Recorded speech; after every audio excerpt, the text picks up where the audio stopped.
இதுவரையும் இறை வழிபாட்டில் எல்லா தெய்வங்களையும் வேண்டி வணங்கினோம். அவர்களுக்கு நாம உணவு படைக்கின்றோம். உங்களுக்கு இது அமுது கொடுத்துருக்காங்க, அப்புறம் பழம் கொடுத்துருக்காங்க. அதை ரெண்டையும் எடுத்து உங்க முன்னால வைங்க.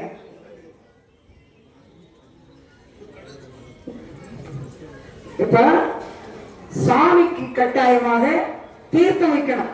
நம்ம வீட்லயும் சரி எங்க போனாலும் தீர்த்தம் வைக்கணும். வீட்டுல மறக்காம சாமி ரூம்ல தினமும் ஒரு டம்ளர்லையோ ஒரு சின்ன சொம்பலையோ தீர்த்தம் வச்சு வழிபாடு பண்ணுங்க. அதை காலையில எடுத்து கால்படாத இடத்துல வச்சுட்டு மறுபடியும் நல்லதாக்களை எடுத்து வைக்கணும். வீட்லயே இப்ப இது இந்த வழிபாடுறதோட சரியில்லாம இருக்காங்க. வீட்டுல போய் அப்படி செய்யுங்க. என்ன உணவு படைக்கிறீங்களோ அந்த உணவு சாமிக்கு படைக்கலாம்.